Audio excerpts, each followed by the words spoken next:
o'clock hour this Thursday to IntellectualRadio.com. You have tuned into Chef Geo Soul Dishes. I am Chef Geo Soul. I might be. I think I might be. You know me say, I wasn't sure. You have tuned into the 8 o'clock hour. I'm here with my co-host, Mr. J.R. Jordan. Hello. Also, Miss Dina Abdul. Hi. Welcome her back. Well, hi. Thank you. Also, Mr. Earl Winfrey, who you will never, ever see here on Intellectual Radio. He is here with us producing this wonderful show. If you'd like to call in to be a part of any discussions that we talk about this evening, feel free to dial 708-223-8953. We have some wonderful guests this evening. Yep. You have to tell who our guests are going to be. Okay. Let me pull up the information. Well, no, we have Dr. Natasha Washington. She is a healthcare administrator, very intellectual, very informative young lady. She's been traveling all over the country in regards to healthcare in the African American community. And we have a young brother by the name of Jeffrey Rochelle, who's going to come on and give us the 411 about Thornhill High. And also the pastors, like the church.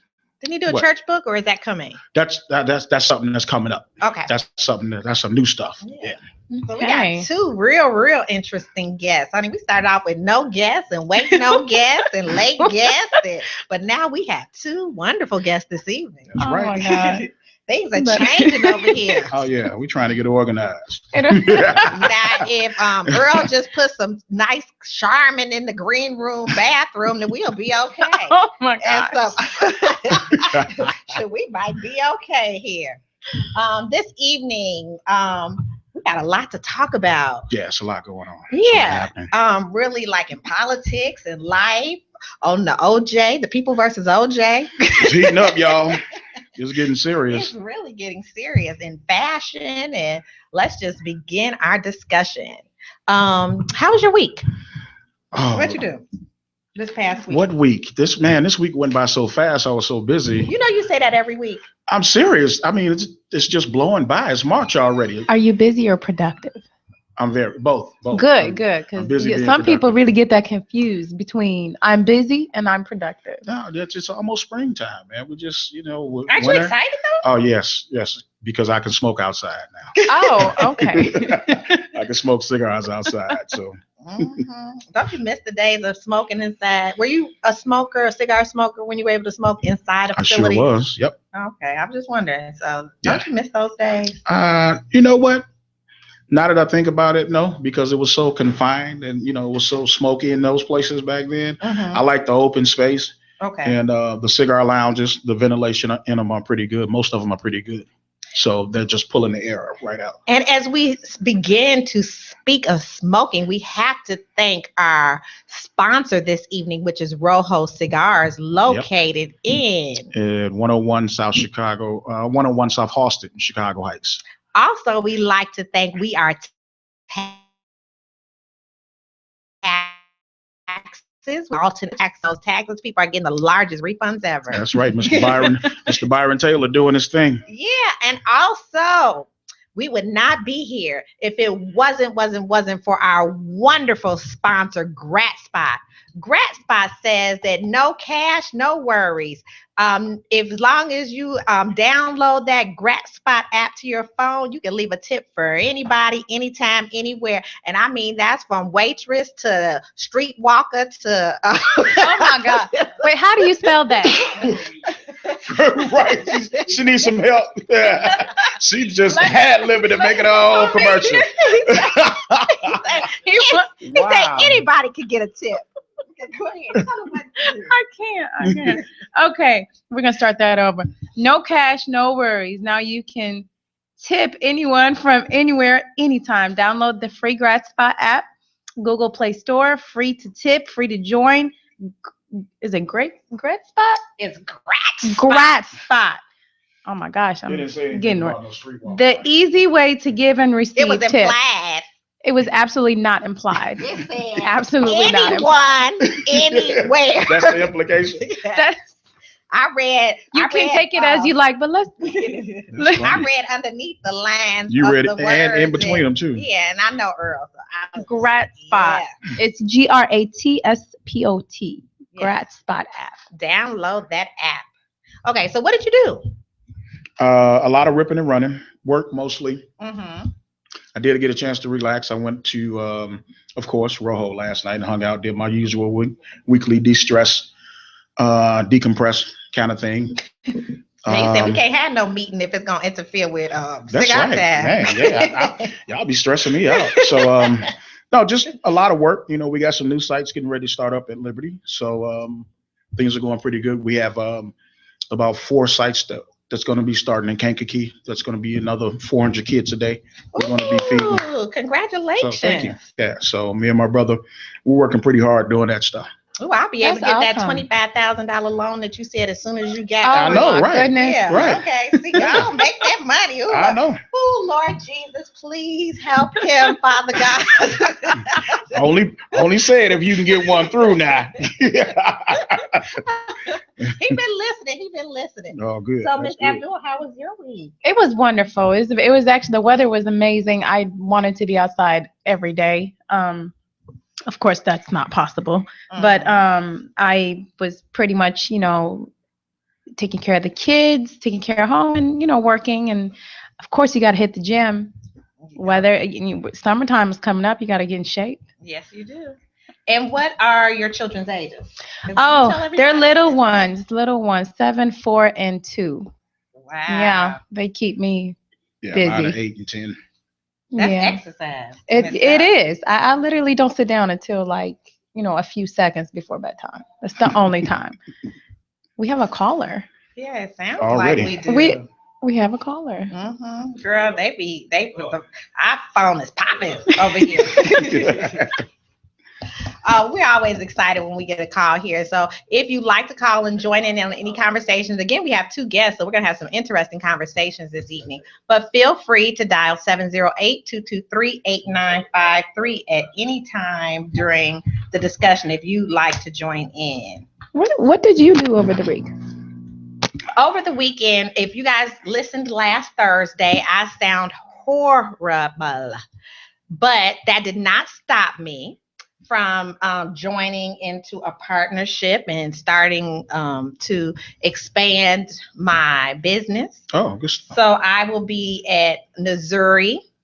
I will be cooking out of Missouri. So Okay. I will not only be doing my 500-calorie healthy meals during the day, I will also be serving we'll be, the daps and we'll be partying all night because I'll be doing my Hennessy barbecue flavored wings and my Ciroc lemon drop wings, and so we'll be doing all wow. kinds of That sounds nighttime interesting. food. I can't wait to come visit. Yes, you have to come to Missouri. Absolutely. It's owned by Mr. Cal. Well, let me tell you this. It was so funny. That's who brought me over. That's who invited me over. This gentleman invited me over to become a part of Missouri, and his name is Calvin Hollins. And it was so funny that I walked in here today and I saw this book over at Earl Station, and it said How to Be a Stalker. And I looked, I was like, he's like, oh, it's actually quite a funny book. That's Mr. T's daughter. And this is what Earl is reading right now. And I go in my purse. I said, I'm reading a book by Mr. T. It's not by Mr. T. Calvin Hollins wrote the book on creating Mr. T. And he says that his daughter spoke about this whole situation when she was here. But this book talks about how he created Mr. T and, got him prepared for the whole Rocky movie. And it talks about Sylvester Stallone. So he's the man behind the man. Yes, he sued him for $6 million. Whoa. Really? And he won. Oh. So obviously there was some truth in him creating Mr. T. So wow. Yeah, and that was so ironic. That is ironic. When was she here, Earl? Earl. Oh, obviously he's not paying much attention. She was here. Oh, okay. Mr. T's daughter was here. Yes. In Chicago? Yeah, she actually lives here. Actually, I did a movie pilot with her a few years back. It was almost like How to Be a Stalker. It was a Black lady, and she was doing a movie regarding her husband was a cheater, a compulsive cheater. Okay. And she had caught him on. Oh, she was here last week. Okay. Mr. T's daughter was here last week, but he was a compulsive cheater. So I believe I played one girlfriend, and then she played another girlfriend, and so it was a comedy. So most of the people that were in the movie were comedians, and I don't know. What's the name of the pilot? I don't remember. Oh my I'm God. friends with the ladies on Facebook. I'll ask her what was the pilot and what has been the status. We keep in contact over Facebook, but I'm not even sure. Interesting. I know they gave me a check. So actually they gave me cash in an envelope after it was done. So I was like, ooh, thank you. So I walked out of that with cash. All about it after that. Yes, I said, okay. I'm paid. Okay, I'm good. See y'all later. Okay. But so he bought me down, and so I have a new restaurant. So I will not be delivering meals too much anymore. Are you Good for excited? you. You do too much running around, man. You do. I have a driver, and Good. actually I'll be posting some wonderful things that will be going on at Inzuri in Dalton, Illinois. So everyone will be having an opportunity to pick up their meals and so forth and so on. So please, please, please help support my business. Awesome. We're actually going to take a quick break here at Chef Geo Soul Dishes. If you'd like to continue to join us here on IntellectualRadio.com or would like to join in on any of the conversations, dial 708-223-8953.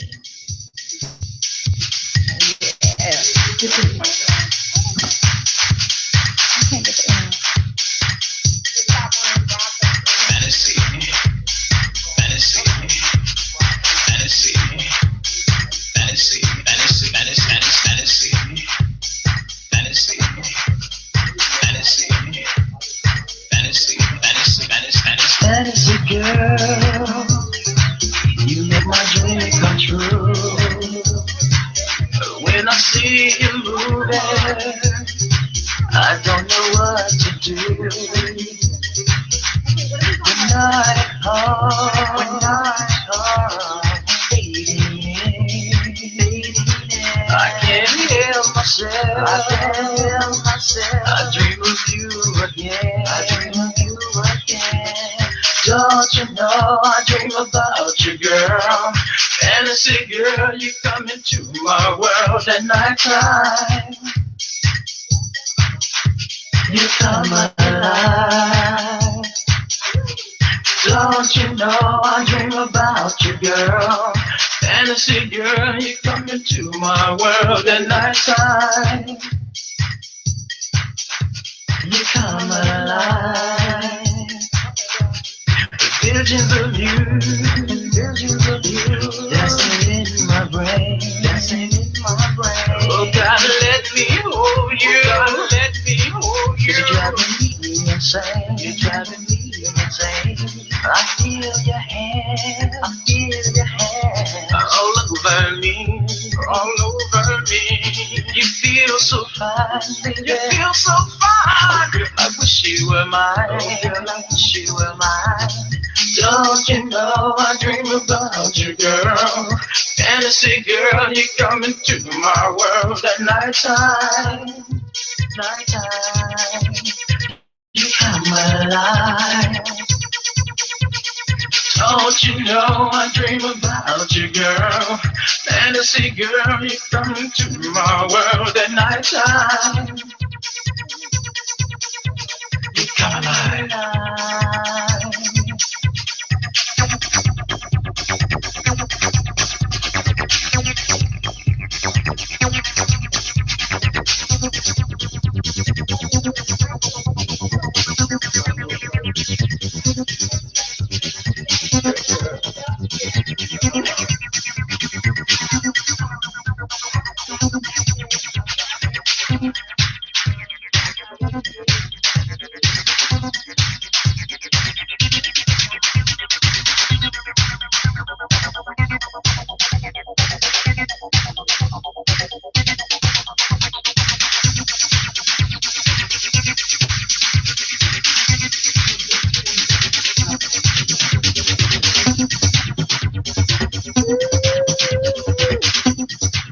right, welcome back. You are listening to. You're listening to Chef Geo Dishes on IntellectualRadio.com. I am J.R. Jordan and Miss Dina. Hey, y'all. And okay, so now we're ready to kind of hop into it. We was listening to that old schoolhouse classic, Yes. Fantasy Girl, Did anybody sung ever? by Wah. Don't even try it. You got a Fantasy Girl t-shirt. Several of them. Thank you. Yeah. You're right. You represent. You should have wore. You should have worn it tonight. See, the doctor is hip, y'all. So yeah. Did anyone ever answer your? Since we got house fans in the back. Did anyone ever answer your?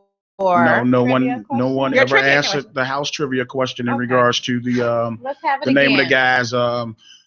Last week I had on a shirt that said Future and Tracks Record. The name of the group was Future, and that group, that house music group, was responsible for a certain genre of music, house music. And that's Future spelled with a PH, not PH. Future as in Sierra. Is that Sierra Baby Daddy? Oh, Lord. Good Not Lord. Ratchet already. Phuture. Right. So that particular group was responsible for a certain genre of house music, and that particular genre of house music actually spilled over to EDM, and that's how the whole EDM kind of came about. So so yeah, what I need is the name of the guys that was in the group. Okay. And it's real simple. If you saw my shirt last week, the names were right there on the shirt. If it wasn't washed out. Okay. So yeah, if anybody calls in and give me that correct information, you get a free Future shirt. Do I get one if I tell you what it is? Or I just What get you one gonna- anyway? What you gonna look back and see? She No. better Google I it. already did. Wikipedia. I give you a not like Fantasy Girl Wikipedia. shirt though. I got that. Well, if nobody calls in by the end of the night, you have an opportunity to win that, Miss Lady. Oh, So you can okay. get your I'm Fantasy gonna get it Girl anyway. shirt. Okay. Ooh. Okay. I'm gonna get it anyway. I want to, in all seriousness, I want to send my condolences to the Wise family. My close girlfriend's father passed away, Mr. Oh, wow. Gregory Wise. And I mean, that man was so funny, so awesome, and he will be missed. And we just want to say, rest in peace, Greg. I want to let her know that we were thinking about her tonight. We're dedicating this evening's show to her daddy, Mr. Gregory Wise. Okay. Let's talk about this. Y'all was talking all the way here. Now y'all done got quiet about Mr. Donald Trump. Oh my God. I'll let Dina take that. No, I don't even know where to start. This is absolutely absurd what's happening with this country right now. I'm actually very scared. He's gaining a lot of lead. And who just pulled out? Ben Carson. Ben Carson just pulled out. And endorsed him. And we just heard that and he will announce it when? I think over the weekend. You know what I think? I think he's endorsed. I think he got paid. Probably. That's normally to the way pull it out. happens. That's Yeah. normally the way it happens. But this is absolutely ridiculous. Yeah. Going along with Trump, did you hear about the fight yesterday at the rally? Yes, I did. I actually saw it on TMZ where I get all my Information. TMZ is the best. I'm sorry. Anything I tell y'all here, Sometimes they have like I get it from TMZ, Dish Nation, Wendy. Always the real. Wendy Williams. Oh, okay. That's why I get all my national news. Dish Okay. And Wendy Y'all know I will Williams. keep y'all informed. Well, Go ahead. Well, at the rally, there was 3 African-American gentlemen being escorted out of the rally, correct? Correct. And as they were going up the stairs, there was an older gentleman, age 78 or so. Oh wow! Yeah, isn't that what was said on the paper? Yeah. I didn't know how old he was. I mean, he I don't want to get my information wrong, so what I'm gonna do is Google that right now. But as they were walking up the stairs, escorted by police, the Caucasian gentleman punched the middle guy in the face. I saw that too. And he hit the floor. Wow. Mm-hmm. And next thing you see, he's dragged up by the police and he's handcuffed on the ground. And that was it. Wait a minute. So it wasn't even really punched. a fight. He got punched and then he got arrested. Okay, for getting punched in the face. He got But he was Right. He got arrested for being Wow. punched in the face. And this was at a Trump rally, Donald Trump rally. It's like Yes. a KKK rally, Really? really. Anything that's going on with Trump right now, KKK. right? Okay, gotcha. If you guys Google the video, you could look up on it's on my Facebook as well. Okay. Dina A. Gaber. It's on Instagram. It's absolutely ridiculous. Yeah, I mean, that's- it's really disturbing. It's crazy. I believe he was charged for assault. Yes. The guy that got punched. Or That's It punched okay. Okay, gotcha. the gentleman. Okay.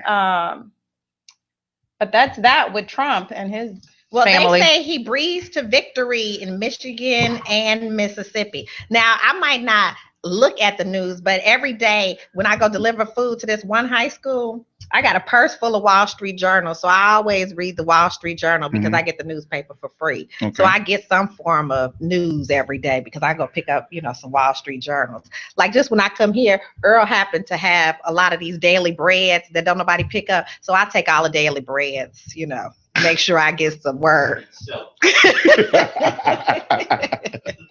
I just, I give them out as gifts, so people can have some inspiration every day. Sometimes you need more than a Coke and a smile, to help make it through the day.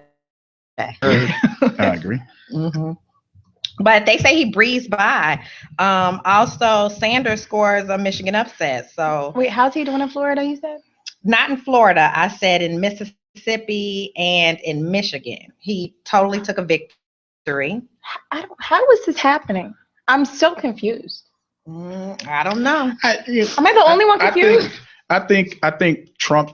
What Trump has going for him right now is his sensationalism and his bravado in regards to he buck wild. Right. This dude is buck wild. He like I ain't gonna say the name, but he's buck wild in regards to the Republican Party, what they're used to, that real right wing, laid back conservative type of party. So do you think that just excites them and they feel more a part of the Pepsi generation or the new generation or generation? Well, the other part of it is the media, because they're looking to sell stuff, so of course they want all the action. So they're going to gravitate towards that. I think once these primaries are over with, I think people are going to really focus and pay attention to what's going on. I don't think the Republican Party is going to come out on top in the general election anyway. So I just don't see it happening because the party is so split and divided right about now. I don't see them unifying. Well, my theory is like when you ask what is happening, and this is just what I'm just thinking.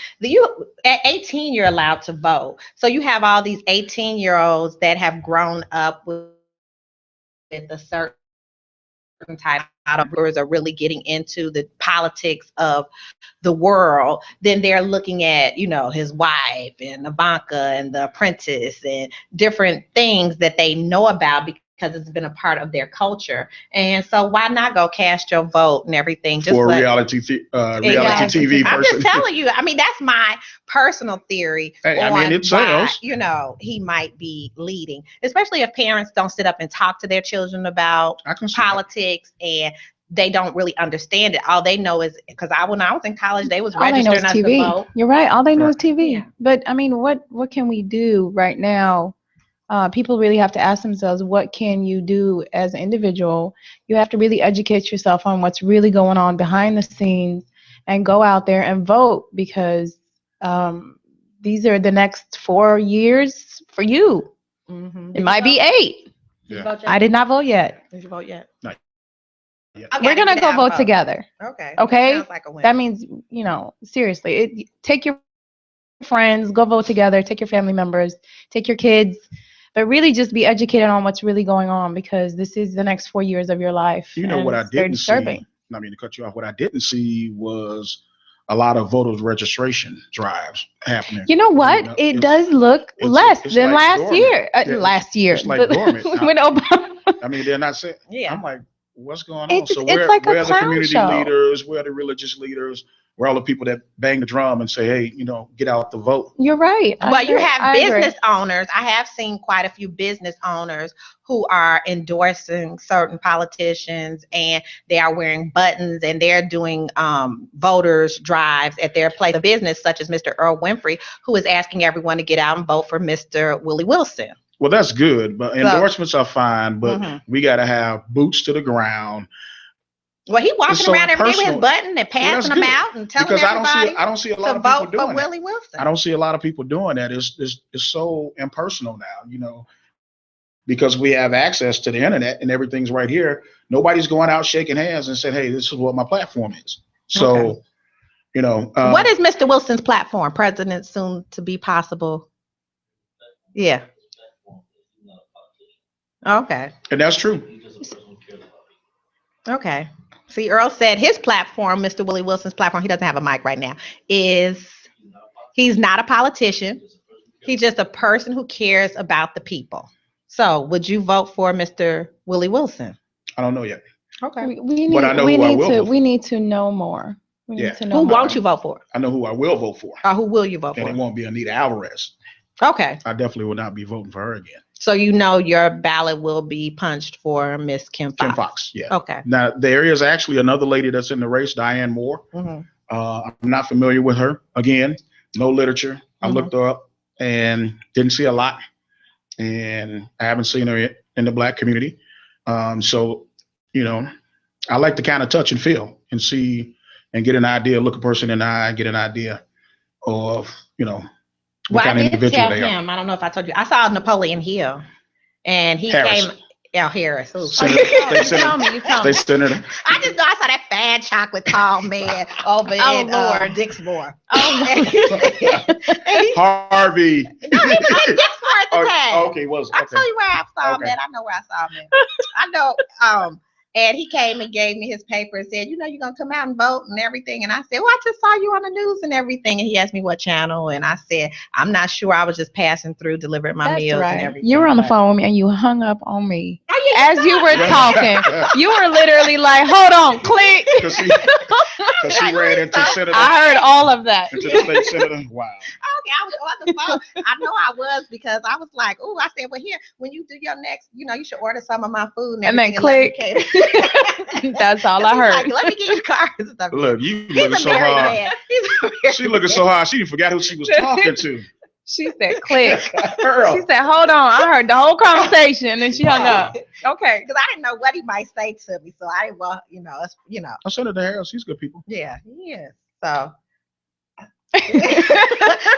Wayne over here. Wayne, do you know if you're voting, who you're voting for? Have you cast your ballot yet? I know who I'm voting for. Okay. I guess. Have you cast your ballots yet? No, I have not. Okay. But I know I'm voting for. I won't vote for those. Okay. Well, I know who I'm not voting for. Trump. You know what? We're going to start having our guests to come on. We got a lot of stuff to talk about. But, everybody in the conversation, so we might as well just have them to come on and scoot these chairs over and just be a part of them. They want to talk and not talk. We're going to do what we do over here at Chef Geo Dishes. Have everyone call in. Let us know what you think of what's going on, who you're voting for, or if you voted already. And don't be talking about you going to vote and who you going to vote for if you don't go get your butt up and go to the ballot box. I know, that's right. It's not even pointless for you to get in this conversation. But feel free to dial 708-223-8953. We're going to take a quick break while we have everybody to come join in this table discussion because they here. And I hope they watch People versus OJ because we're going to talk about that. And I hope they going to see Cat Williams because we're going to talk about that. And I hope you going to see him in jail? Cat's locked up right about now, right? Okay. We got everybody join. Not get locked up. Yeah. Okay, I am so behind. How many mics do we have, girl? Life is a mystery. You say you don't love me, but you can see you'll be all alone. You'll be calling on your phone. Believe me, you need me. Night after night, you'll be screaming my name forever. It'll never change. Trust me, it's gonna be that way. I've got you bugged. and you can't get away. I put the bug in you, it'll make you stay. I plant it deep down, it'll never go away. I put the bug in you, it'll make you stay. I plant it deep down, it'll never go away. Believe me, you need me.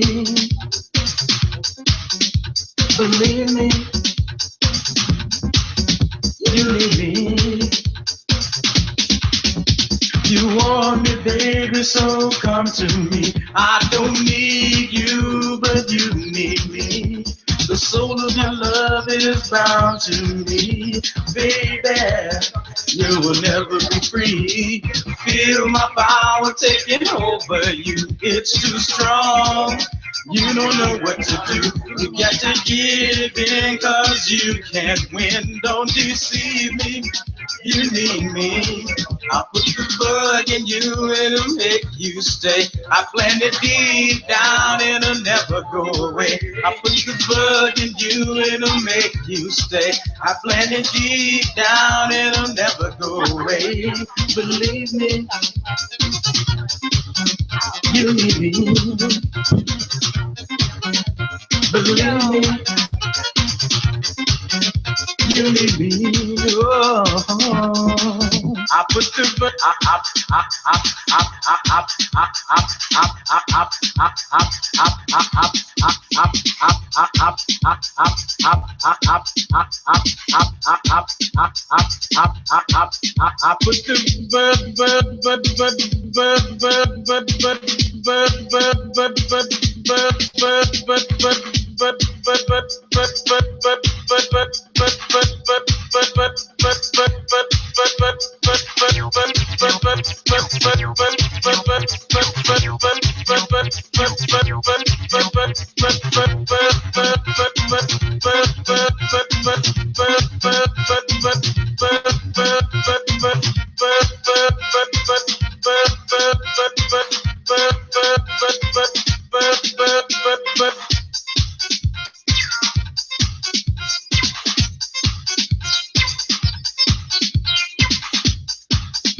You say you don't love me, but you can see you'll be all alone. You'll be calling on the phone. Believe me, you need me. Night after night, you'll be screaming my name forever. It'll never change. Trust me, it's gonna be that way. I've got your bug, and you can't get away. Trust me, it's gonna be that way. I've got your bug, and you can't get away. I put the bug in you, it'll make you stay. I plant it deep down, it'll never go away. I put the bug in you, it'll make you stay. I plant it deep down, it'll never go away. Believe me, you need me. Oh, believe me, you need me. The soul of your love is bound to me, baby. You will never be free. You want me, so come to me. I don't need you, but you need me. Feel my power. Welcome back. You have reached us here at Chef Geo Dishes. We're at IntellectualRadio.com. If you'd like to call in and be a part of this conversation, dial 708-223-8953. We have two wonderful guests who have joined myself, J.R. Jordan, Ms. Dina Abdul, and also Dr. Natasha Washington. Dr. Natasha Washington, and also Mr. Jeffrey Rochelle. I'm going to tell you a little bit about Jeffrey Rochelle, and Mr. J.R. Jordan will tell you about the doc over here. Okay. Mr. Jeffrey Rochelle was born and raised in Harvey, Illinois. He is an author, a mentor, a motivational speaker, and a Christian. His first novel, Thornhill High School, was published in September of 2015. It is a novel centered around 3 high school seniors entering into adulthood. While going through their senior year, they encountered a whirlwind of drama, adult situations, highs and lows before graduation. This novel was received with several awards, recognitions, and nominations. There will be a follow-up sequel that will be announced in 2017, in which the characters turn 10 years later in preparation for their class reunion. Soon to release is his second novel entitled It's Gonna Rain, which is a story about a mother and her 2 sons living in a house full of secrets, lies, and soon resurface and tear the family apart. Well, you got a lot going on. I'm gonna stop there.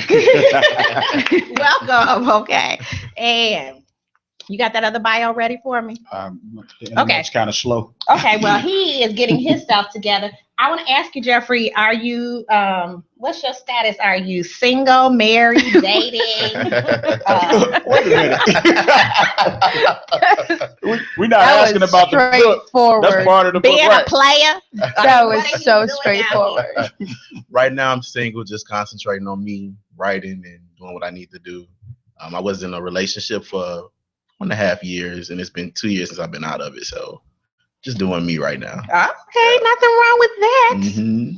And let me see. Are you ready yet? So I got some more questions. Can we ask? You go ahead. You go ahead. Ask what question you want to ask. Can we ask you your age?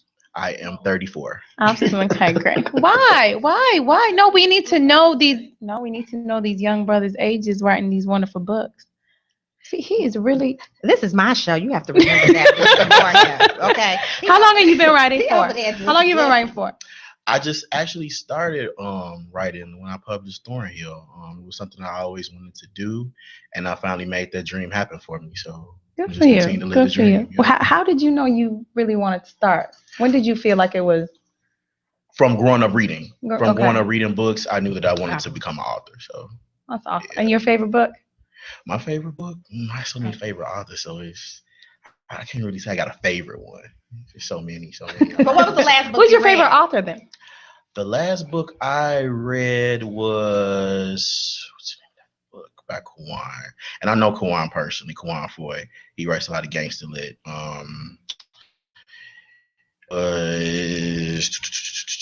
Animal 4, because he has an animal series out about a gangster named Animal, so it's Animal 4. Oh, I read. Cool. That was the last book I read. Yeah. Oh, I'm gonna put that on my list. Animal 4, right? Yes, it's a series. That's awesome. Can I get into the book or? Yeah, you go ahead. Well, no, here. I want to introduce Dr. Natasha Washington. Welcome. Thank you. Here, he was going to talk to her. JR, these are his friends, and he has some inside information. Well, we gotta be JR. Right. I mean, like, really, well, you are friends too, but Well, you're my friend now. all right. Well, thank Okay. you, Geo. But I'm just saying, he feels like. Is Jeffrey your friend too? Yes, he is. Okay, all right, cool. He's 34. He's single. He's doing his Hey. thing. Baby, yeah. That's why we wanted to know his age. Right. But he ain't doing it like the doctor over here, honey. She's driving a big old nice Porsche. I'm gonna take a picture and put it on my Facebook page. Okay. What? Doctor, are you single? Yes, ma'am, I am. Oh wow, honey. I don't know why they ain't She recruited. They should have recruited her to this tell. love connection for you. So y'all might be coming back for the dating Well. game show pretty soon. Well, But I've been knowing Natasha. Again, she went to my father's church. My dad was Bishop Jordan. And she saved y'all. And Jeff grew up there. He was in the Sunshine Choir. Jeff running around St. Mark's. So yeah, we have history by way of church, my church family. So I like to I've worked with Natasha on several projects, business projects. And then after finding out exactly what she does as far as business in the healthcare industry, I said, hey, it'll be a good idea to bring her on. So, and then it just kind of worked out that her and Jeff came on at the same time. So it's kind of like a family affair thing. Yeah, because we can't hook them up. No. Oh, Lord. Right. Seeing as how they cousins. They only do that down south. So, Oh, my God. But Natasha, Future said the cousins tell them to park in the VIP and then they come pick them up so they can do things. You know, that's on the future. That future with an F song. right, Oh, my God. right, hip hop, ratchet hip hop. Right. But I'm gonna let Natasha. Well, no, bring her I'm going own to tell you, this woman got DHA, comma, MHA, comma, FACHE. Ooh, girl, she is just too smart, honey. She got a whole bunch of letters. She got she bad. 6, She got 7, letters. 8, 9, 10, 11 They're letters. called certifications, I'm licenses. gonna add some more before I go to the grave. Come on, I know that's right. And she is so pretty and nice, and she like house music. What? And she say she's single. But here she is an advocate for performance improvements expert. She has worked with the healthcare system and the U.S. government agencies for numerous policy maker groups to ensure that the rights of the patients are respected. So she can tell us quite a bit about what is going to be our state of healthcare once our President Obama leaves office. Seeing as how the Republicans never wanted Obamacare and they was going to make that this the man they turned him gray. Yeah. Trying to pass that. Oh. She has 20 years experience in healthcare, serving primarily as a consultant. She brings a multi-dimensional talent, primarily in the areas of system performance improvement, operations efficiencies, hospital turnaround, patient safety, patient and family engagement, quality and health unity. Oh, goodness. Woo, girl, you has just got too much going on. She You got deep. I've told you to get. really I'm just deep. a home girl. Don't even come here. I'm just a home. Driving a Porsche, Yeah. loving house music, looking fine, and got 11 letters behind her name. What? That's it. I'm She gonna gonna get you to make me a commercial. Right. Come on now. and she probably gonna be our next president. Probably. This woman gonna run for political office next. She is political office ready. Unless there's some secrets up in that trunk of that Porsche that we ain't gonna go there.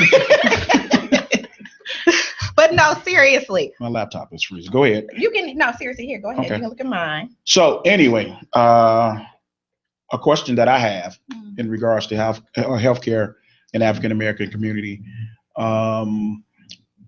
Geo kind of mentioned Obamacare. Yeah. We know that was a big opposition Mhm. in regards to the legislation and finally got passed. Where are you at in regards to Obamacare? You think it's a good thing? You think it's you think a lot of people getting signed up? Did they get signed up? Has it helped the poor Yeah. and underserved communities? That's a great question. So, JR, first thing I like to say to most folks, don't really understand that the Affordable Care Act is so much more than just health insurance. Mhm. Okay. Okay. It's more than providing access for more people. Now, granted, that's a big piece of it. That's a big chunk of it. And absolutely, we needed to widen the entryway to make certain that more people were getting access to care.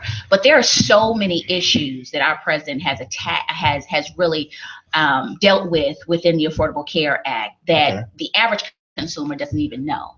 And many of those issues, some of those subsequent issues, are issues that I deal with on a daily basis from a policy perspective.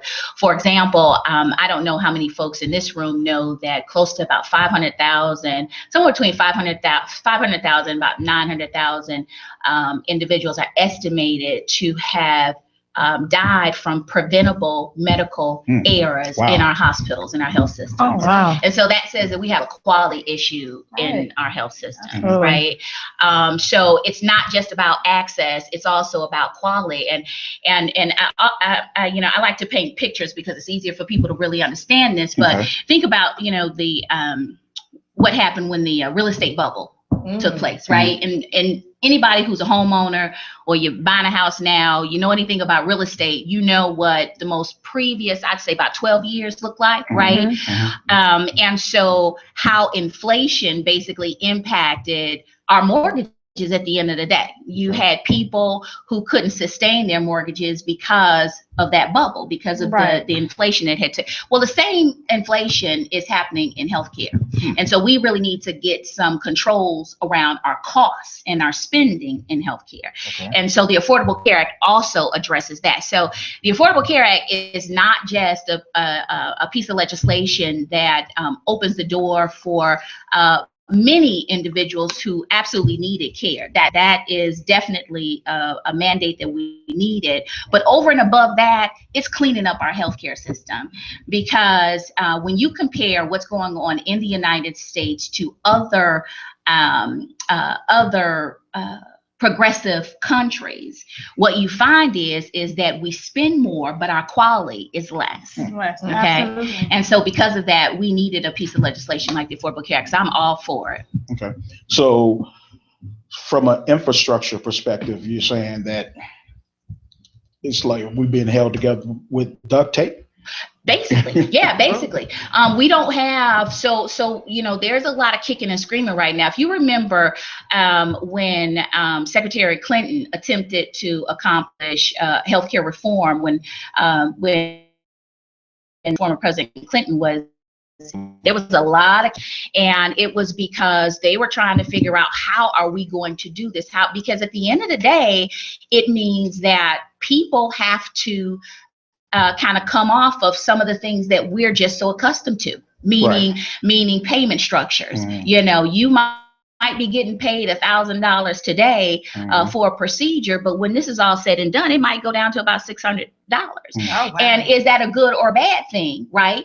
How are we looking at the quality outcome? So just because I paid you $1,000 and the person died, is that a good thing? Right. Exactly. And so there's so many, variables that we have to look at in this. And basically we have a serious issue as it relates to the inflation of our costs. And so there are a number of things going on right now, reimbursement reform, so on and so forth, that will attempt to attack that. And most of it is coming by way of the Affordable Care Act. I'm glad you mentioned the reimbursement piece, because you have the hospitals and the insurance companies, and they always seem to be fighting.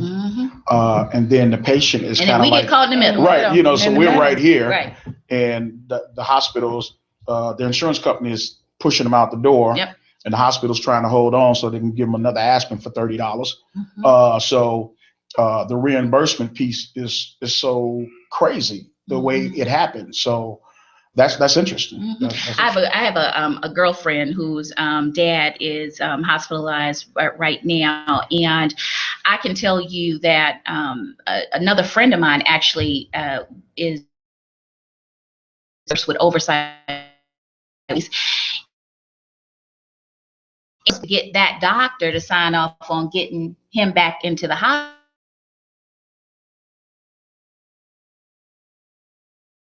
We have a lot impacting our community that we need to get more engaged, that we need to start drawing, and we're not doing that.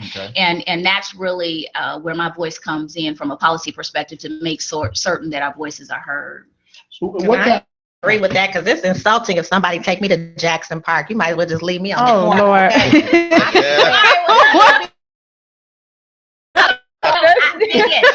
That's more of a. It has its place, right? Oh my God! When my uncle was in Jackson Park Hospital, we went there at nighttime to go see him in the intensive care unit. And do you know they was cussing each other out? They are so. I don't know what year that was. I don't know what year. Okay, but I know that there's some good brothers over there. Learn exactly what.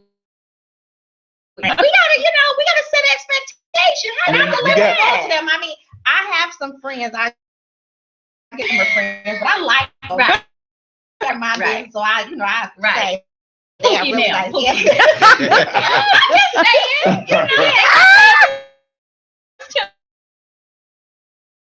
saying, when they be sitting down, all taking Oh, break, all Lord. together, eating their lunch together. Right. But it's okay while the patients in the hospital always,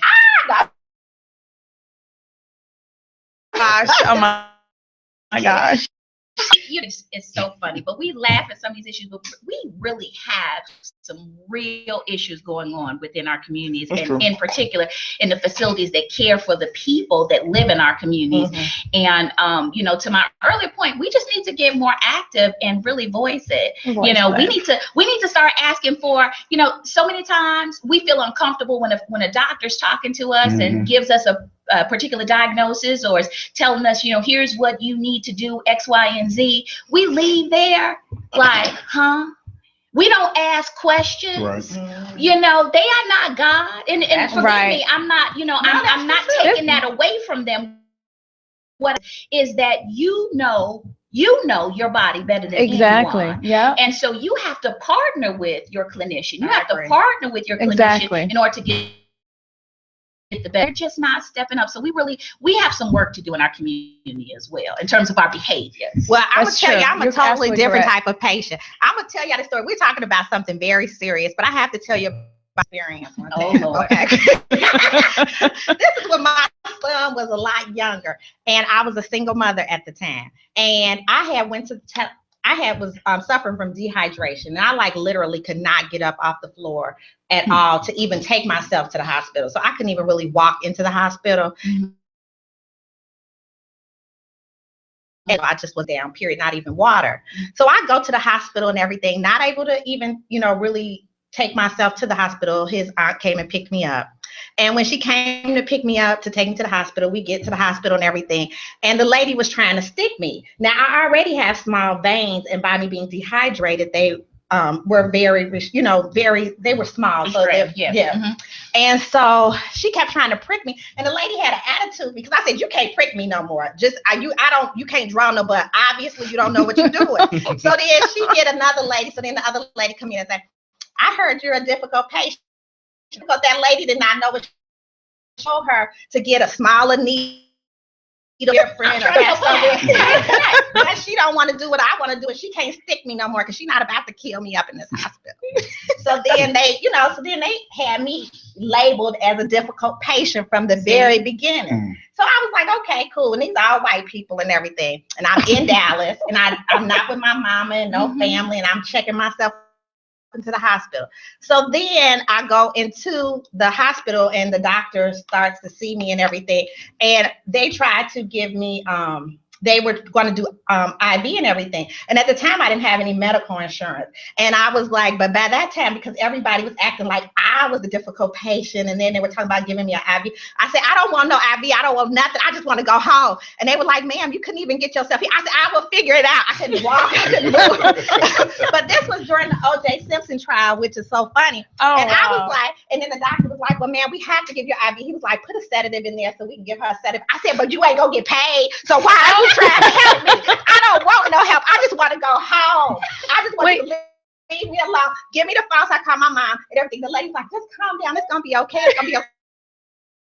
Better help me and everything. I don't want them stealing out of my body parts and nothing. Geo, can I say you were just so I think they diagnosed you. For a healthcare worker, but you were. I think they diagnosed you as difficult. Until that lady tried to stick me when I told her she couldn't come back and say I'm difficult instead of hearing my side of the story that she didn't know what she was doing and she was mean and possible. I think it was more than dehydration.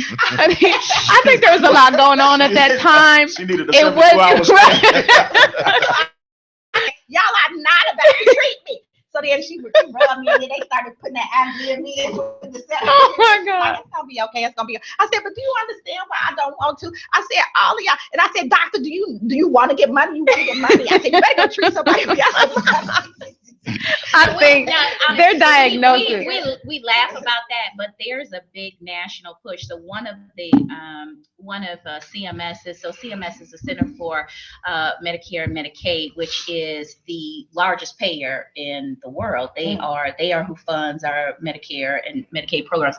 Well, so CMS, as part of their national quality strategy, is what is called person and family engagement. And there's a big push nationally to make certain that clinicians, whether you're a physician, whether you're a nurse, whether you're the pharmacist, whatever, that we are listening to our patients. So we're laughing at you about this. But it's true. But it is so true because we haven't been listening. And so the partnership goes both ways, right?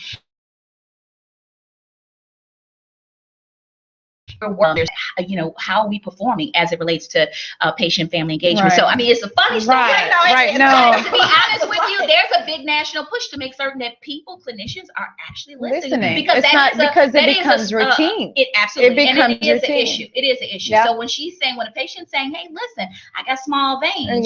This is going on. That hurts, whatever." That is an issue that clinicians do need to absolutely. And so that is part of the national quality strategy. And I know it has to be difficult with the internet because most of the time I can treat myself if I can Google. What are we looking? How do you deal with patients? Like everybody Googling themselves and trying to treat themselves and not really, in preventive. And you were saying certain things could be prevented. How do you go about that? Yeah, I think so. It's technology is such a difficult piece for us to really kind of wrap ourselves around. Because there is the digital divide, which is real, right? Because everybody doesn't have access, to information. And then for those that do have access to information, all information isn't good information, And so, and for the average consumer, unfortunately, there's no real solid sources that you can go to measure and delineate between what's good, bad, or indifferent. And so folks are getting bad information and getting good information and a mix of the two. So, technology is certainly made all added in a very accessible kind of discern some things that they wouldn't be able to, in particular people that live in rural areas and don't have access and need remote care. You now have providers that you can go online and access, and so we have to kind of parameters and temperament of system. There's good and a bad and the ugly related to that piece, but all in all, having access to good information just helps them. And in particular when it comes to disseminating.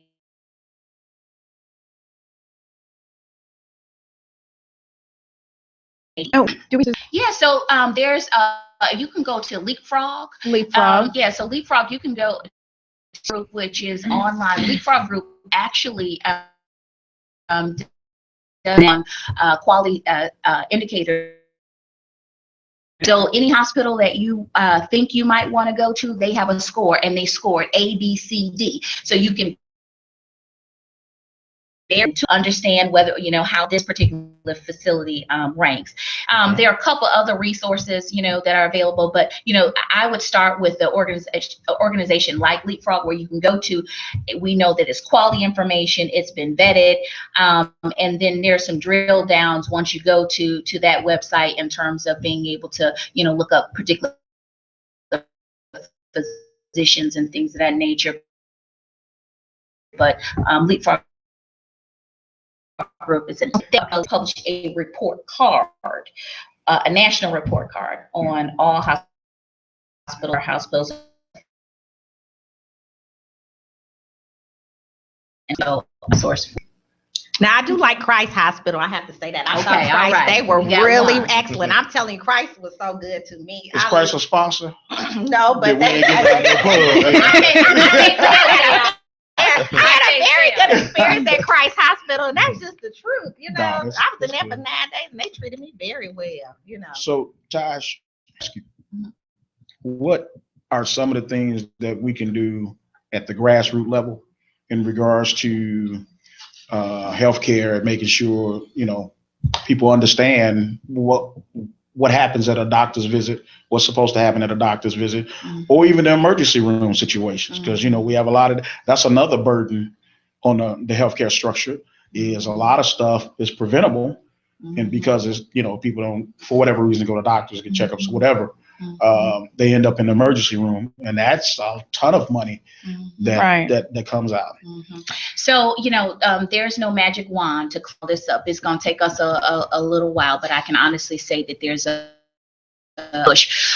Just a couple things to kind of take note of. So Transforming Clinical Practice Initiative it's called short name TCPI. It is an innovative project. It is being funded through monies through the Affordable Care Act. I am a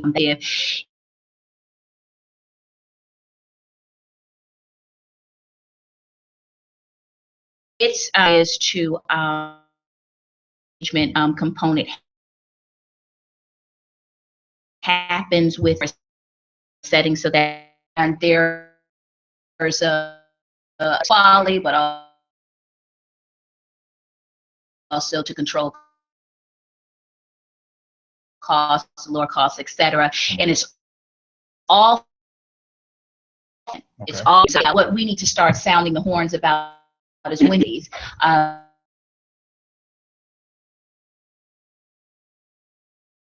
Most individuals there within the be able to help you navigate the issues too, so on and so forth.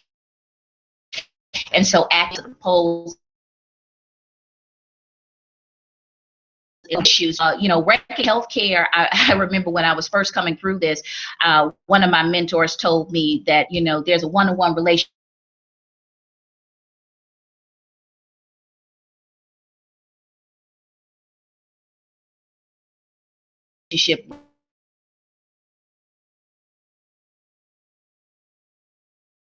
because I got driven by policy. Out of sight, out of mind. You know what I'm saying? And so we got to get the right folks in office that understand our issues. There's I actually want you guys to vote for who you want to vote for. But there's a commercial out, and his commercial says, that Blacks are 500 times more likely to die from asthma. That's straight truth. Yeah. And she says, and if a white person, if that was an issue for white people, if white people were dying 400 times faster than any other group, that would be a national phenomenon. It would have been handled. I'm telling the truth. You're right. Then the same thing with, premature death. A Black baby is 5 times more before the age of 1 than any other race.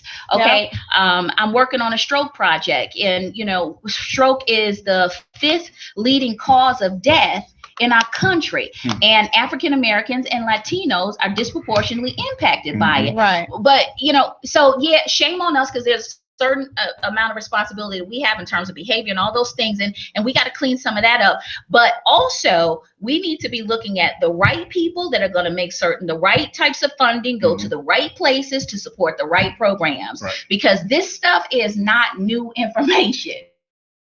The general pumping it through, but this is not new. These issues have been around a long time. Really important to really educate yourself.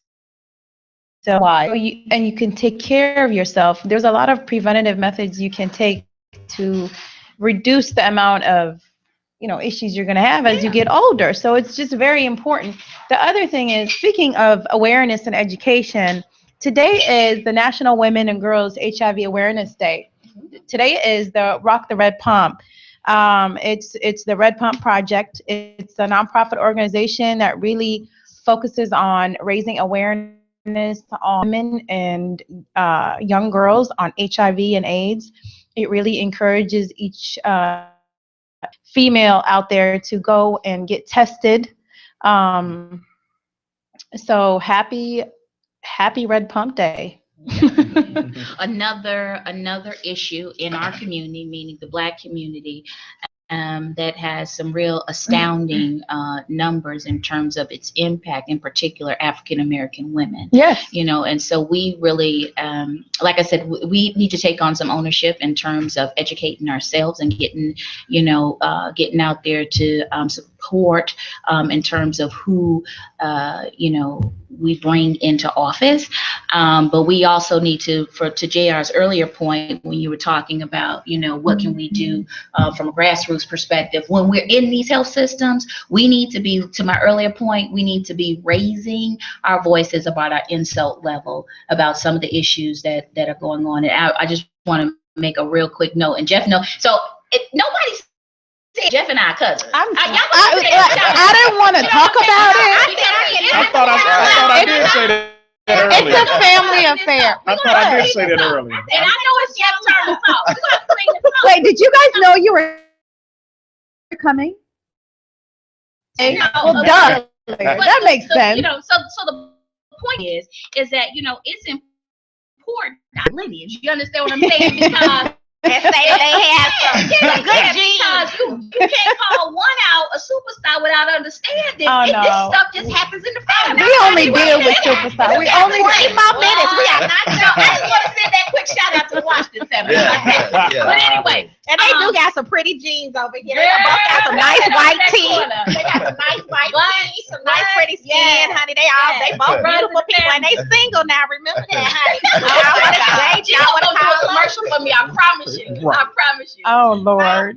One of the things my dad, and this is like, an old black man, he is really concerned about all these dialysis centers that are popping up. And as soon as everybody goes to the hospital, it's like 1 in every 3 people are somebody that has been touched by cancer. And you didn't find people just having cancer like you do nowadays. I mean, as soon as you go to the doctor, they trying to do chemo, they cutting off breasts, they taking out uteruses, you know what I mean? They just doing all kind of things to you like right away. They always trying to take some body parts and stuff. Or like give that. you medication. Yeah, well, I'm not these antibiotics. You know what I mean? You have to really take care, you have to really know what's wrong. Just get the body. Just understand what's wrong and how you can prevent it.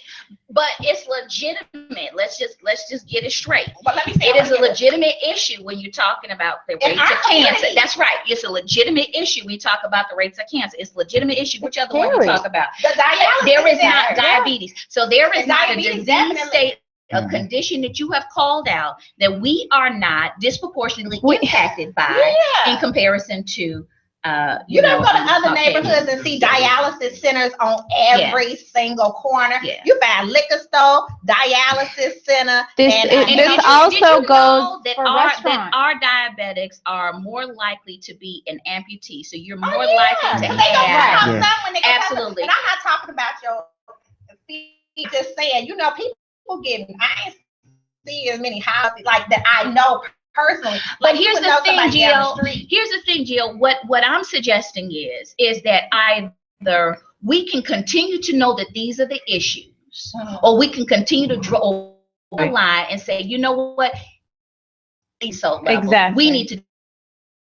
That's really where my mantra is. Enough already. See, I was talking about this pro-black stuff before it was straight to pay me to do it. You understand what I'm saying? In healthcare, right? Because it always wasn't like this. It always. I'm sure you kind of intimidate, scare some folks talking about black issues. Oh, don't ask me. Oh, honey, I've been asked. Is my agenda just to make certain that more black people are on boards? Is my agenda just to make certain that more black?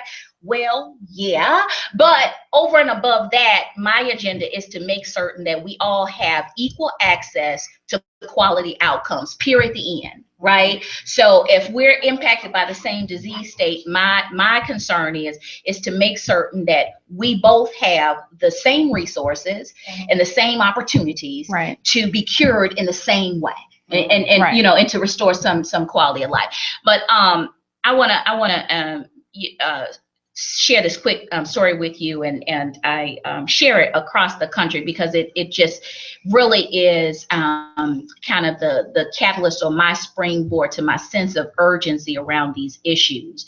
So I've been working in healthcare for a little over 20 years now, and here I am, this young professional, doing all these great things that I thought were great, and really building this solid career. But in 2009, I lost my dad to a medical error. And I can't tell you what a slap in the face it was as a healthcare professional, knowing the people that I can call across the country, folks that I've worked with, well-known physicians, so on and so forth, and to know that this was our family's outcome. Wow. And so to me, his life, his legacy lives through me, and the voice that I have to really pound and say, you know what, you're doing this wrong. And when I say what I mean by that is that so he died, and we were our family was told that he had died as a result of a heart attack. And so I just, when I say, we need to kind of think a little bit, and we need to take some of this in, and we need to kind of, check ourselves and figure out. I wasn't comfortable with what they said to me. So I didn't have the right answer. I didn't know why I wasn't comfortable. But how you have that little bit of intuition, right? Well, so many times physicians say things to us, and mind you, I work in healthcare. So many times a clinician will say something to us, and we just don't feel right about that. It just didn't sound right. Educated enough to be telling you that. Most times we don't necessarily act on it. We don't act on the way we feel. But I tell you what I did. I acted on the way I felt, and the reason why I had to act on it was because I felt like I couldn't sleep at night unless I really knew. I said my dad would not sleep at night if he thought something happened to me and he didn't prove it. If he didn't spend the time doing it. And so we ended up having an independent autopsy done. An independent autopsy is what revealed he actually died as a result of a medical error. Wow. I say this to say, how many Black men, how many uncles, how many sons, how many fathers have been checked off as a heart attack we're supposed to leave a hospital, we're in good health before but was checked off as, death coded as a heart attack because he qualifies as, he's over 40, he's a Black man, he was over 200 pounds. So you fit that criteria, so it's an easy checkbox. And so these are the things, these are the issues that I'm making white America look in the mirror about and say, you know what, nationally, we can't do it like this anymore. That is right.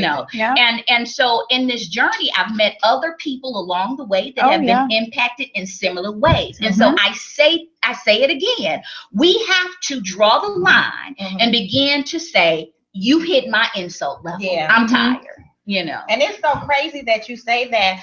My dad was checked into the hospital 2 years ago. He went from 195th and Governor's Highway from the urgent care or whatever. And they were saying, we got to take you right over to, it used to be osteopathic. Yeah, Olympia Fields osteopathic. Yeah, it used to be that. And they said, we got to take you right over there. We're going to put you in an ambulance so that we can ship you right over there because you're having a heart attack. And my dad was like, I'm not having no heart attack. They was trying to do everything. They were trying to say he had a heart attack right then and were trying to take him into surgery as soon as we got over to the hospital. My daddy just would not let them. And I'm thinking he just having white coat syndrome and tripping out and everything. And so my mother, she upset because she want to listen to her husband, but the doctor is saying it might be like some dementia or something. They were really talking crazy saying that this man is having a heart attack. So then I said, my mother told them I could have the rights to sign the papers for her because she just was going to listen to her husband, but and trust in him. And if she had not listened to him and I had slowed down, I was like, no, my daddy got good sense. You know what I mean? And he, this is his life as well as, it would be my dad. I just didn't sign the papers right away because I wanted to listen to him, even though, everybody was down there ready to do the surgery. She calling Dr. Watkins and Dr. Watkins, it was just really, but he had some mild, issues prior to while he was laying in the bed. He knew he was having pain, but he was not having a heart attack right then where they needed to take him instantly into surgery. So what they did was put some stents in him a few days later. But they were instantly trying to do. And so to your point, Geo, I'm not suggesting they were always wrong. Yeah, no, I agree. I'm not suggesting, and I'm not suggesting that the healthcare system does not have its benefit and has not been good to us in some way, right? Because when we save somebody, we don't be talking like absolutely. This, so. But the truth of the matter is that there are things that impact our communities that our healthcare systems have not been our best friends in remedying. And we need to, because healthcare should be, is that one right that we all should have and possess, right? So our healthcare system just needs to open up, and they need to align better with our communities. They need to understand our issues. And there are just so many conditions that I can talk about over and over again, where we know that African Americans have different outcomes, yet we don't change our protocols in our health systems, right? So there's not a different protocol when you go into the hospital, when you're dealing with a African American versus a Caucasian individual. But when you know that African Americans are at high risk, there should be certain screening processes that are put into place so that we are doing the right things for the right patients. And that's not always happening, and so we need to get better. That's the truth. Let me put up my church finger right quick. We're going to take a small break because we need to talk about our sponsors. Okay, most certainly. Our sponsors for today are Rojo Cigar, located at 101 South Halsted, Chicago Heights, Illinois. We Are Taxes, which is located in Dalton and in Homewood. Also, Grat Spots, the always tipping anytime, anywhere, no worries. Download it for free, Grat Spot app from the Google Play Store. So yeah, we're going to take a quick break, and then when we come back, we're going to hear from Jeff and get into this Thornhill and then this next big novel that he has coming. Okay.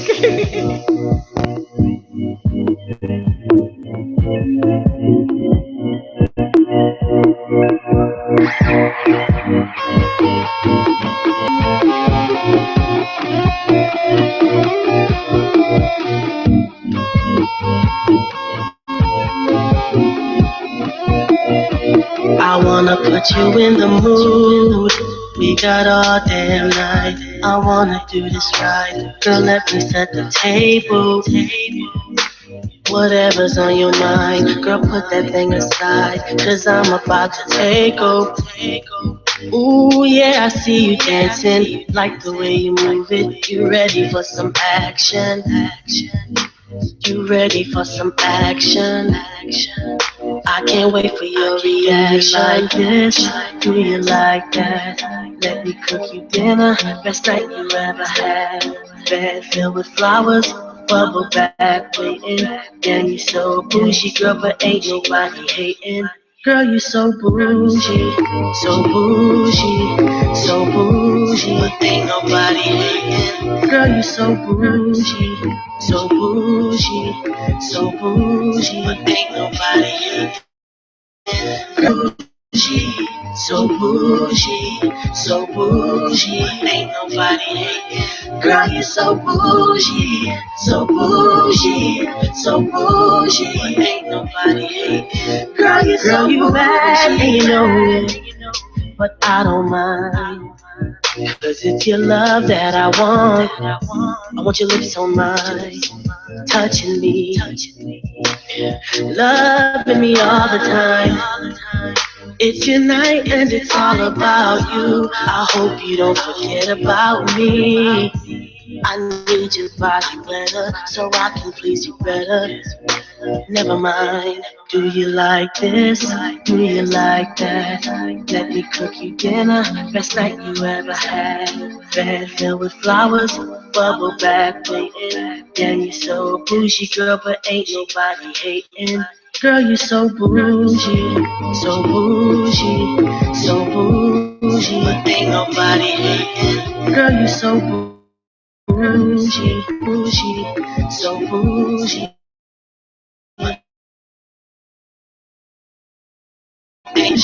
So bougie, ain't nobody hating. Girl, you so bougie, so bougie, so bougie, ain't nobody hating. Girl, you so bougie. I don't see no red lights, no. Welcome back. You are joining Geo Dishes here at IntellectualRadio.com. We have had two wonderful guests, Dr. Natasha Washington and also Mr. Jeffrey Rochelle, and their cousins. Yes, they are. They first cousins. I appreciate that. They know each other. They said, we don't care if they is first cousins. They be talking about, but I'm not going to go there. I'm not going to sing y'all the future song. You got to be listening to my rap all day long. Oh my God. Okay, I'm going to leave it alone. Go ahead. Yeah, okay. Yeah, because I have to. But one of the things that I wanted to say is that I do healthy meals every day. I don't know if you see them on JR's page and everything. And one of the reasons I started doing that is because I wanted to make a difference within our community. It's so easy if I had decided to cook foods that people really, really like, not to say that I'm praying that everybody that's ordering and spending their money with me is enjoying and eating their food, but I have changed to different things that could help within our community. That's good. So I try to stay under 500 calories. So I use a lot of whole wheat. So the diet I use is a whole wheat plant-based diet. It's centered on whole, unrefined, or minimally refined plants. It is a diet based on fruits, vegetables, whole grains, and beans. It excludes and minimizes a certain amount of meat. So I never do red meat and pork. Not that I don't eat it or that I have a problem with it or anything like that. It's just that it does, tone it down. I don't get colonics. I had one and it was just an awful experience, but I'm not talking nobody against doing those. Oh my God. You should have seen his face right now. He was because have you had a colonic before? Okay, let's not talk about colonic. Well, my thing is, I just don't even think nothing about that is normal. Now, to me personally, my mother, when we was younger, used to put us on the floor and we used to get fleets. And fleets is like an enema where you just gotta loosen up your stool and everything. Because you do have to pass waste. That waste sticks to you and stuff like that, and that's toxic. There's different ways of detoxing. Well, there's a lot of different ways of you could detox with food. You could detox with there's kits now. Oh like no, definitely, and I'm one of those people. Yeah, and then eat better. Yeah, when we know better, we do better. Well, you gonna get what? I'm gonna pay for yours, okay? You say I'll never buy you nothing. I buy you, and I'm gonna pick you up, and I'm gonna pick you up and take you there. That's a birthday present. And then you gonna be able to say what your birthday present. I mean, some people love it. Now, if you love that type of stuff, oh my God, I think I missed that show. I say more power to you. But I don't pay for much stuff, especially for men. But if you like one, JR, I'm gonna get you one. And if you like one, y'all can go together, and I will drag. We could go together and get a colada. Because I personally did not enjoy. You like them, Wayne? I ain't say I like it. It's But I mean, can you handle being there? Who has had a colonic at this table? Doc, have you had a colonic before? I plead the fifth. That means yes. Okay. Have you had a colonic before? I actually I am not allowed to get one. I have some intestinal surgery, so I can't. Yeah, I'm not allowed to get. I'm not a candidate. No, I'm not interested in getting one. Okay, I mean, So she was gonna pay for you. No, She can drive. She's gonna drive. I'm pretty regular. Yeah, I know I'm big, but I'm pretty regular. This ain't McDonald's and Burger King. Okay, to me personally, the lady, they put a tube up your behind and everything. And when they put the tube up your behind, you sit there and she rubs on your stomach to try to loosen up the stool within your stomach and everything. And she trying to explain to you, you watching it come out through the pipe and everything. And maybe I was a little clogged up because it was coming out real slow and stuff. And I was like, well, when is it going to hurry up? And then she talking about flushing that water through me and stuff and talking about it was going to be, and I got to do this for like 30 minutes or so. And then she going to do 20 more gallons of water and everything. And I was like, nah, we can just finish this later. She says, well, I can just loosen this up because you need to do this. And then they were trying to tell me I got to do it more often than every 6 months to a year. So when they started talking about every week to kind of help, and now first I had to drink water before I went. I kind of did a vegan style diet to help loosen up the stool, and none of that helped. And they was just pulling and tugging and stretching. I might be, but I said you're only $1.05. But baby, you can't have that much. I'm telling you, that was a horrible experience. And then you gotta get on the toilet and lift your feet, and you all uncomfortable. Your stomach feel crampy. Where did you go? No, the lady I went to is awesome, honey. I'm not even gonna lie. That was a very clean facility. I felt very safe. I didn't feel like it was no freakiness gonna go on or nothing like that. But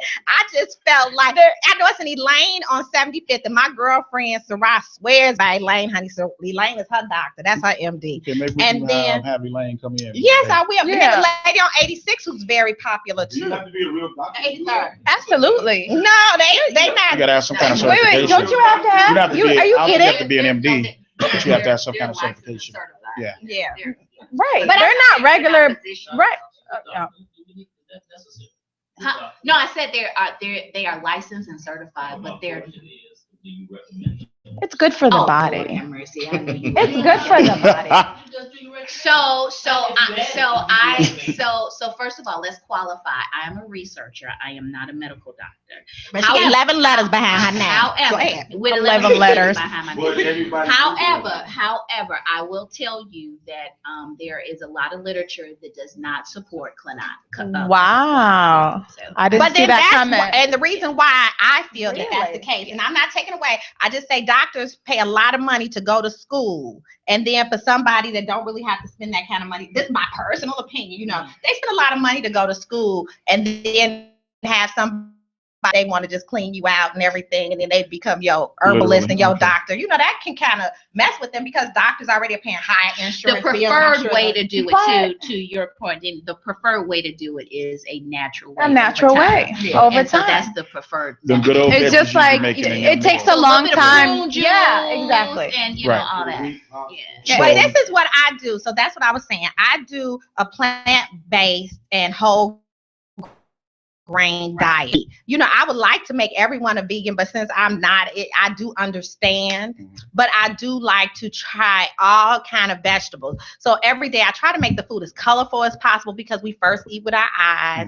I also do not use any salt, any sugar. So if you're eating my meals, I'm doing them with agave and I'm doing them with honey if it's, you know, something sweet. Now those cookies and everything, those are a treat, and that is up to you to eat. But I just get into Don't it. blame her. Nail on that. How about that?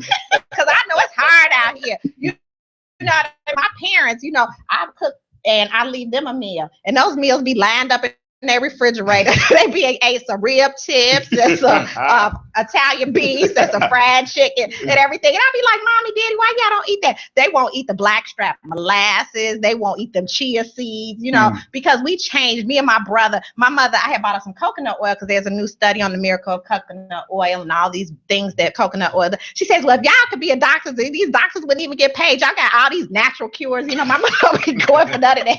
You know, I be rinsing out I fill up the sink with Bragg's vinegar to clean, you know, all the.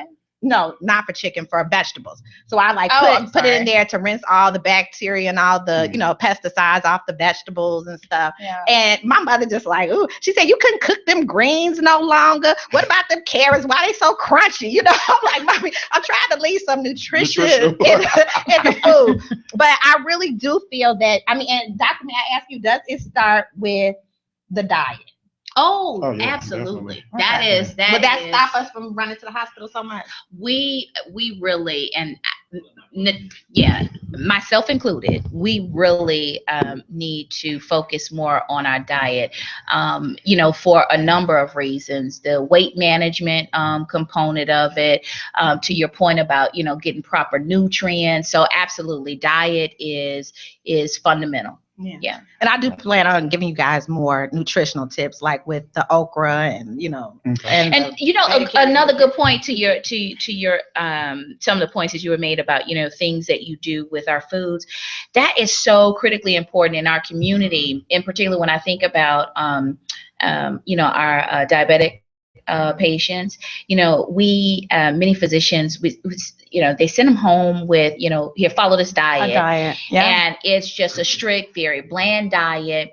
It does not take into consideration any of our ethnic preferences. Oh, Right. you're right. And so it's hard to maintain on a diet like that because it's such a strict change. And so, you know, having folks like you, Geo, that can really, you know, help alter it in a way that makes it more ethnically satisfying, I think is so important. It's critically important for our community. Absolutely. Absolutely. Yeah. They be my taste tester. Yeah. I be whipping some coconut oil in the noodles and just doing everything in all kind of Yeah, she herbs, jamming. you know. I post my meals I use every day, mine. and I have people commenting, As a matter of fact, I think Geo's kind of overworked a little bit because Well, I've been no, posting. now I have a location and people can actually pick up their meals. I I'm will just be hoping supporting your that, location. Okay, Yes, thank ma'am. Yeah. I'm praying that people decide. It's at Missouri's. I have to post the exact address. It's the one on Chicago Avenue in Dalton. I don't know the actual physical address, and I actually move in Monday, so I really be pushing it next Monday because I'll know more and I'll have a feel and can kind of straighten out. But right now, I do my 20-30 meals a day and be done. But I'll be driving everywhere. Yeah, it had become a lot.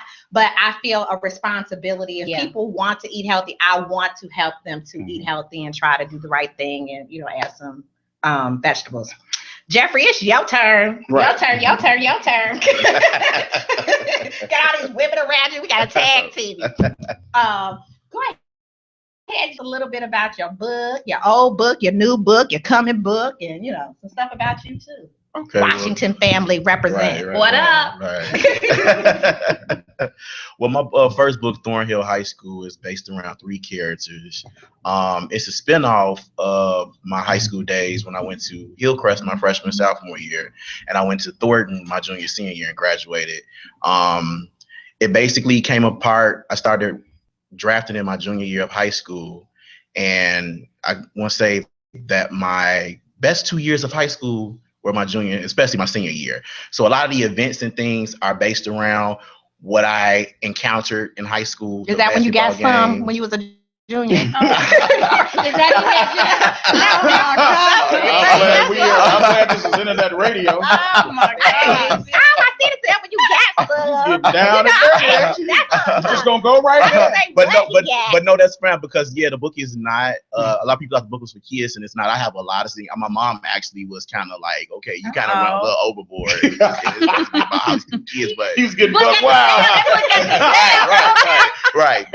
But basically, like I said, it's centered around my high school events at Hillcrest and Thornton, and I drew up these 3 characters, and I'm bringing them back 10 years later for their class reunion next year. So. Oh, cool. Yeah. Awesome. And where can people buy these books? Off Amazon. I'm on Amazon. If you look me up, it's in paperback and Kindle on it. Are you gonna tag us to your pages so that people can see like what the book looks like? And that helps. I sure will. We're gonna give us a copy, or we gotta pay for it.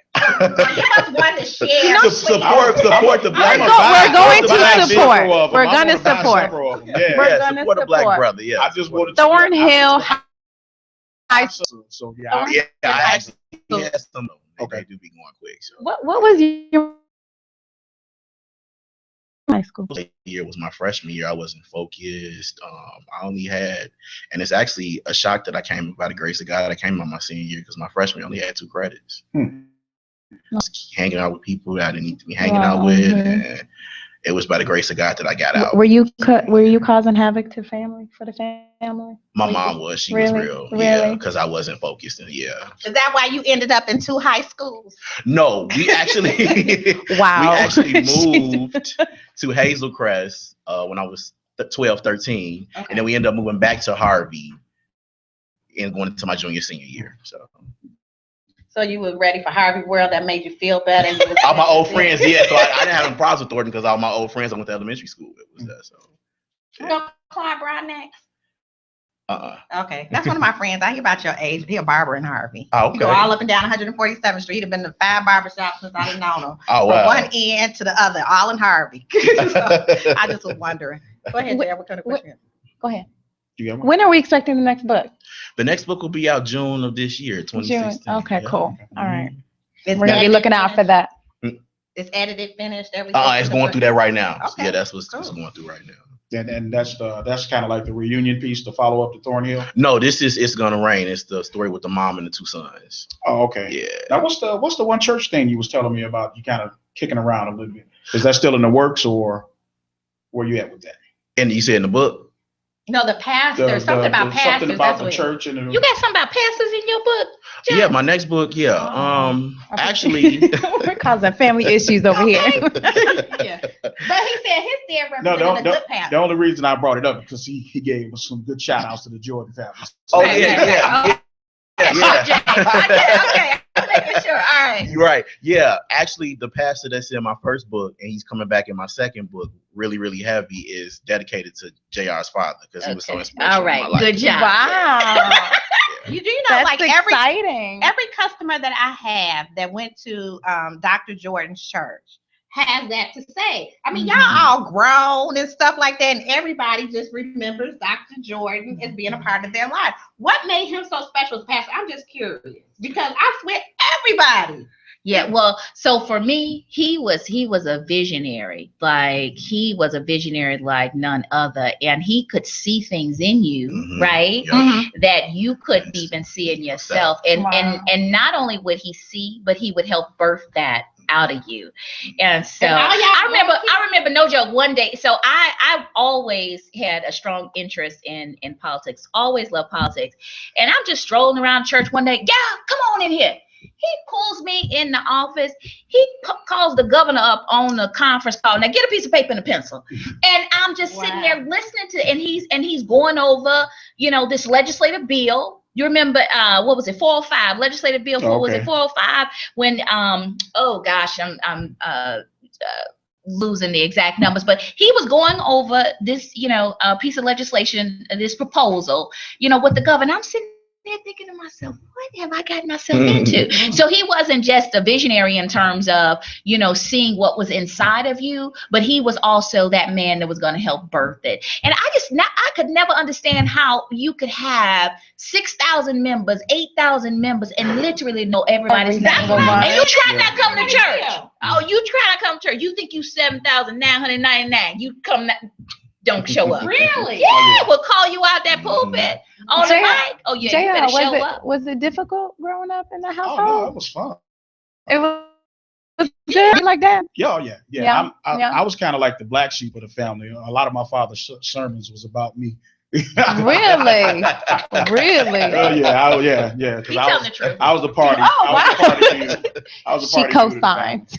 So And yeah. Jeffrey, what did Dr. Jordan mean to you, or how did he influence your life? That and just the fact that Pastor Bishop Jordan used to tell it like it was. He didn't Yeah. sugarcoat anything, and that's what I liked about him and respected about him. He would let you know in a minute, or he would take you to that woodshed if you didn't want to hear what he was telling you. wow. Yeah. Whoa. Oh, yeah. He took plenty of politicians to the woodshed. Whoa. In public. He didn't play. And look, Gio, you would appreciate it. He called the players out, the church, baby. He called them out on the mic. Wow. To tell them, no, baby, you can't become a deacon gone. Yeah, he was. He did not play. You understand? So it kept us all in a place where Jeff's point was so true. Just keeping it real. Just being real transparent with everybody. This is Jeff. This is what he good at, and we gonna activate that. This is Natasha. This is what she good at. We gonna activate He that. just had that gift. Yeah, It's so he rare did. to come Oh, yeah. across He people did. like that. It's just so rare. Yeah, and out of that, we started in a small church storefront with 47 people, and then moved into a 3,000 seat place. Wow. And then throughout the course of that, there was a medical center because he was always community minded. A medical center, St. Mark Professional Medical Center, the Jordan Center that I ran, which got me my start. Right. Wow. I didn't go off and do house music. I had to kind of stay at home and help with the shop and the vision. And then even where we're at right now. So my family's still active in church and still active in the community and all of that stuff. Yeah, because I'm telling you, That's everybody, awesome. they be, they are That's awesome. serious about Dr. Jordan. I saw that throwback picture you posted Of him and today. Barack. Yeah. Right. Yeah. That was Martin Luther King Day, Mhm. about 12 hours before Barack announced that he was going to Yeah. did his internet announcement that he was going to run for president. And a lot of people thought he was going to announce there, and he said, no, this is about Dr. King. And like in my caption today, I think that speech that he did was like one of the best speeches that he's done. Everybody recorded that, so it was it was Good time. very, A big moment. yeah, It was a it's big very moment. inspirational. So so people like that, governors and then South Suburban Ministers Fellowship brought out Bill Clinton at Hillcrest High School. Wow. So my dad was real hands-on in regards to politics. Yeah. And he didn't care what party you were with. A lot of people thought he was a Republican, but he didn't care as long as he had access to politicians, and because his thing was, if I don't have access to you, I can't help my people. And he would put politicians on blast in a minute. He put them on blast in a minute, and that accountability. See, right now, and I ain't gonna name no names, but right now we have people who we put certain people up, or we tell, oh yeah, we want to promote this person, we want to promote that person. But when that person steers left and is not supporting the community, we need to call that out. That's that insult level I'm talking about. And Bishop Jordan, he was the one. He would tell you in a minute, no, he didn't do what he said he was supposed to do. So we got to go. Oh, I like that. No filter. Well, we can't leave Chef Geo Soul Dishes without talking about People versus O.J. Simpson. So if you happen to be around in 1994 to see what was going on or know what was happening, tell us what's happening. Then you can be a part of this conversation if you don't happen to be intelligent enough to be turning your channel to FX on Tuesday nights and watching the People versus O.J. Simpson. Baby, that was a good show this past Tuesday. Was it not, Earl? It was very good. People versus O.J. was very good. I kind of felt a little bad for Marsha, though. Hey, did you? I felt horrible for her. Are you watching my it? God, they was. I didn't catch the show too. Oh man, Marsha, they beat up on her, so I kind of felt a little bad for her. And I was one of those people that ugly, I was so mad at her because I was rooting for Johnny Cochran, there. But I do now. I feel like so guilty. My heart is just like, ooh. Wow, what did she do? Just how she was trying to fight for her children. Are you watching it? No, I am not. No. Okay. Ooh, shame on you, girl. Okay, but you got to have to make notes of that. You do. Okay, I'm gonna have to make notes of it. She was fighting for custody of her children. She was fighting against an ex-husband, her first ex-husband, that put nude photos, sold photos of her to the Inquirer. Yeah, that was bogus. Her other husband, she called him to babysit one night because the judge was and then he calls a press conference to tell the reporters that she lied and she was working instead of taking care of the children. So she was facing so many public issues that were in her private life that it was insane. And and if you didn't follow the backstory to all of this, you wouldn't have known. And I guess not following the backstories that really had something to do with shaping the face of how the case was going to move. We didn't know those things. Yeah, that's true. That's true. Did he kill him? No. I kind of got a different what do you opinion. think? Do you think O.J. killed her, Nicole and Ron? Can I plead the fifth a second time? You can if you want to. 3 times. But you only get she got 2 times. 3 times and that's it. How about you, Jeff? Do you think O.J. killed Nicole and Ron? You know what?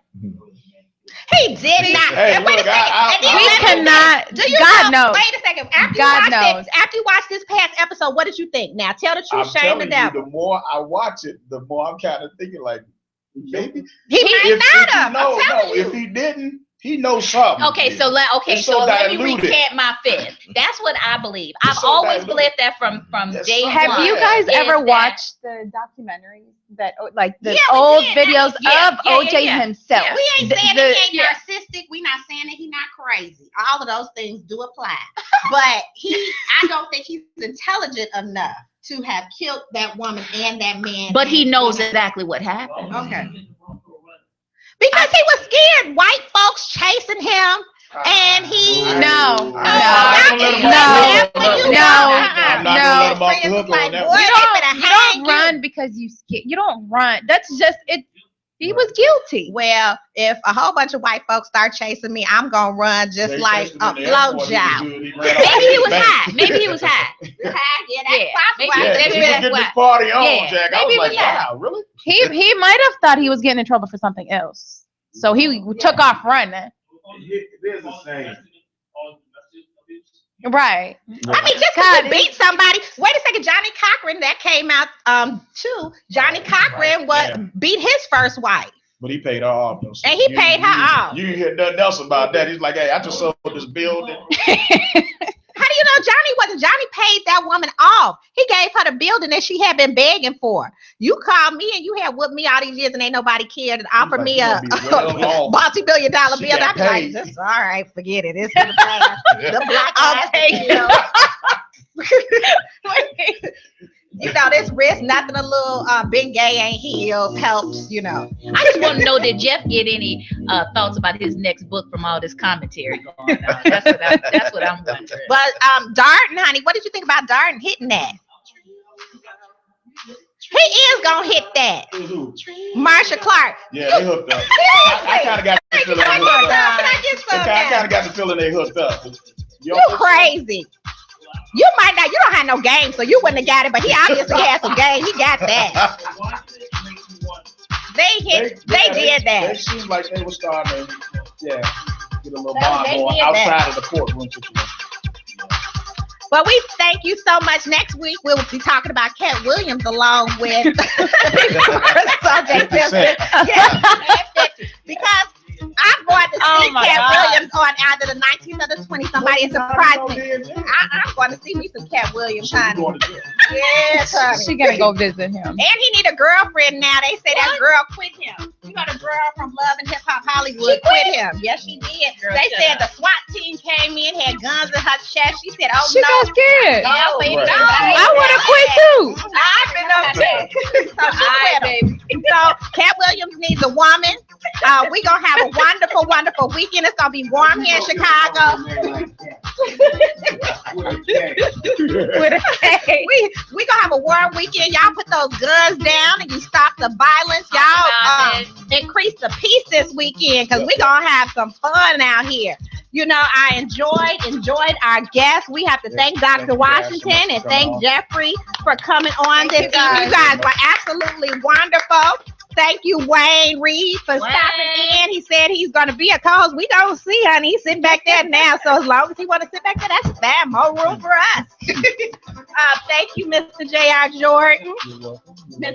Zena Abdul. Thank you. Mr. Earl. And we didn't get a chance to get the Dina fashion stuff. Oh, that's right. We'll take it later. She chose not. A closed mouth don't get fed, and whatever else we got to get some more. We had important things to talk about. We had a wonderful show. Thank you. Tune in next week to Geo Dishes here at IntellectualRadio.com. We come on at the top of the 8 o'clock hour. Thank you so much for joining us. Have a peaceful week. Enjoy yourself.